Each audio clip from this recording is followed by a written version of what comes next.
Welcome back to Vuln Vibes, everybody. We are back with another deep dive. Indeed. And this time we're looking at a spooky one. A spooky one. It is. LDAP Nightmare. Yeah, LDAP Nightmare. Doesn't that sound like a hacker movie? It really does. And I feel like every time we do these deep dives, we're like, oh, it's the scariest one yet. But they are getting worse. They are getting worse, right? Like, I feel like this one's actually pretty bad. This one's up there. This one's up there. Yeah. Okay. So we're going to dive into what LDAP Nightmare is. We're going to talk about how it works, who it affects, what you need to know to protect yourself. Hopefully you are not currently being affected by this. But if you are, we're going to tell you how to fix it. Yeah. Okay, so first, we need to kind of start with the basics. Like, what even is LDAP? We've probably mentioned it on the show before. Yeah. But it's not something that maybe everybody who listens is like, oh, yeah, I work with that every day. Sure. So can you kind of break down LDAP and like why it's so important to network security? Yeah, absolutely. So Lightweight Directory Access Protocol, LDAP, it's basically, you can think of it like a phone book for your network. Mm-hmm. So it's a way for computers and other devices to find each other on a network. And not only find each other, but also authenticate users, make sure that people have the right access to certain files. So think about like when you log on to your corporate network, or if you are trying to access a file on a shared server, all of that, like the authentication and the authorization, is often handled by LDA. So it's incredibly important. So if somebody's able to mess with LDA, they can potentially like... I can control your whole network. Take down a whole network. Yeah, potentially chaos. Yeah. Yeah, absolutely. Yeah. Because it's handling so much of how your network works. So if they can mess with it, they can really do a lot of damage. Right. Okay. And so that brings us to the LDA Nightmare vulnerability. Yeah. The big deal here is that it's a zero-click exploit. Right. Can you explain what zero-click means and like why that makes this vulnerability like extra scary? Yeah, so zero-click, it means just how it sounds. You don't have to click anything. The attacker doesn't need you to interact with anything. Basically, they can send some malicious traffic over the network. It gets received by the server, and then the exploit happens. And so there's no like phishing emails that you have to click. There's no malicious websites you have to visit. It can literally just happen silently. That's just happen. Over the network. Over the network. Oh. Without you ever knowing. That's terrifying. It is. It is. So let's get into like the technical details a little bit here. The team over at Safe Breach Labs who discovered this vulnerability, they wrote up a pretty detailed analysis of how it all works. Can you kind of like walk us through step by step, and maybe like use analogies or something to help our listeners like visualize what's happening? Because I'm looking at this and it's get pretty technical. It's a lot of like technical jargon. So if you can help us break it down, that would be great. Yeah, absolutely. So basically what they found is that attackers are exploiting a weakness in how LDAP host servers handle something called referrals. And referrals are basically like, you know, imagine you're at a library and you're looking for a specific book.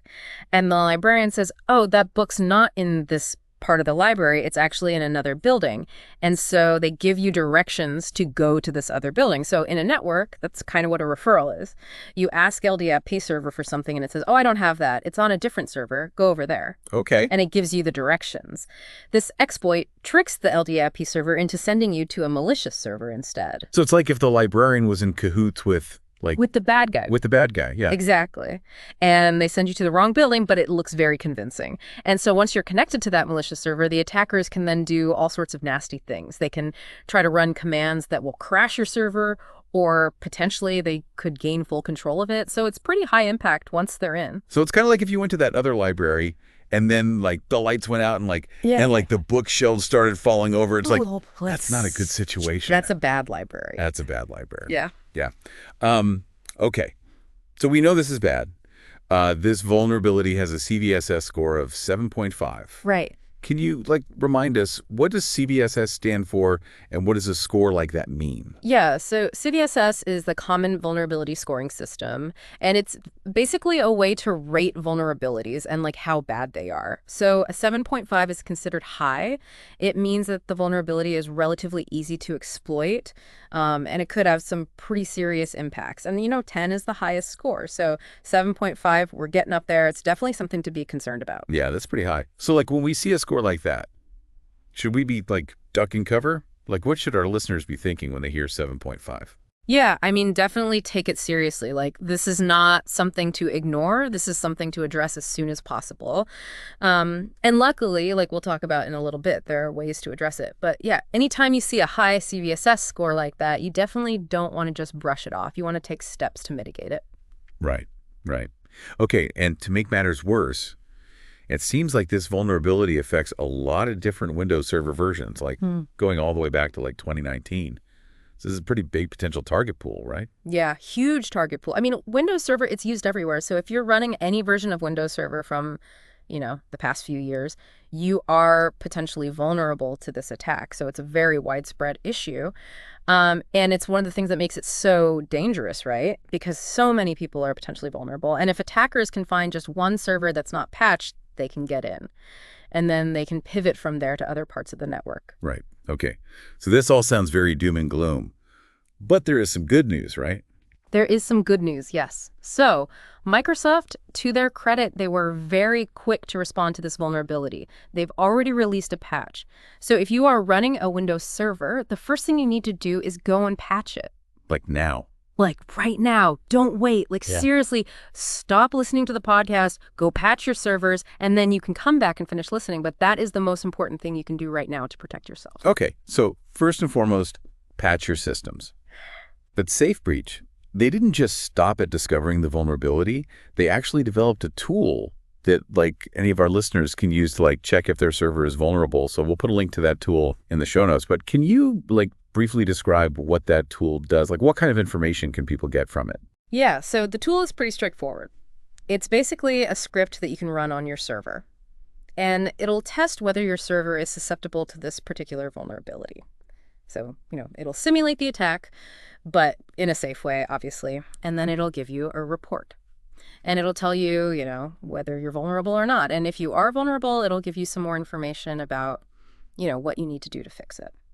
Okay, so we're going to link that tool in the show notes. Yep. But even beyond patching, right? Like, let's say you've patched your systems, you feel good about that. Is there anything else that people should be watching out for? Like, are there any, like, red flags that might suggest that, like, oh, something fishy's going on? I might be vulnerable to this? Yeah, definitely. So SafeBreach, in their analysis, they outline a few indicators of compromise. Things that you can look for in your logs. And it does get a little bit technical, so I won't go into too much detail. But basically, some of the things you might want to look out for are like unusual CLD pay referral responses. So, as we talked about before, LDAP uses referrals to point you to other servers. If you're seeing, referrals to servers that you don't recognize or that seem suspicious in any way, that could be a sign that something's up. Like if that librarian is giving you like a weird address. A weird address, yeah. Like down a dark alley or something. Yeah, probably not a good sign. Okay, so unusual LDAP referral responses, that's one thing to watch out for. What else? Yeah, there's also specific types of DNS queries that the attackers might be using. So if you're seeing, weird DNS lookups that don't make sense, that could be another red flag. And then there are also specific system calls that the exploit might be using. So if you're familiar with, system monitoring and looking at process logs, that's another place where you might be able to spot something suspicious. Okay. So basically just, keep an eye on your network, keep an eye on your logs. If something looks weird, investigate it. Yeah. Don't just ignore it. Don't just brush it off. Yeah. Okay. So LDAP, nightmare, scary vulnerability, definitely serious. But there are steps we can take to protect ourselves. Right. So what would you say are like the key takeaways? If our listeners, if they can only remember 3 things from this episode, what should those 3 things be? Okay. 3 things. Number 1, patch your systems. Number 2, use the tool that SafeBreach released to check if you're vulnerable. And number 3, be vigilant, monitor your logs, look out for anything suspicious. Solid advice. Solid advice. Keep yourself safe out there. So as always, this has been a fascinating deep dive. We've learned a lot. This one was a little bit more technical than some of our other deep dives, but I think it's an important one. It is, for sure. It is, because this is something that can affect anybody. It doesn't matter if you're a big corporation or a small business. If you're running Windows servers, you are potentially a target. Right. So what I'm kind of thinking about now is like, this whole situation, right? Yeah. It really just highlights the constant challenge, the balance between convenience and security. Right. We want our systems to be easy to use. We don't want to have to jump through a bunch of hoops every time we want to log in or access a file. But at the same time, we also need to make sure that our systems are secure.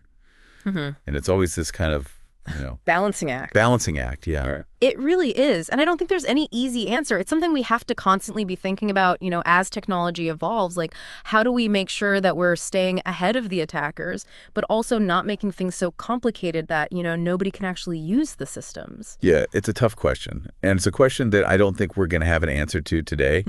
But it's something that I want to leave our listeners thinking about.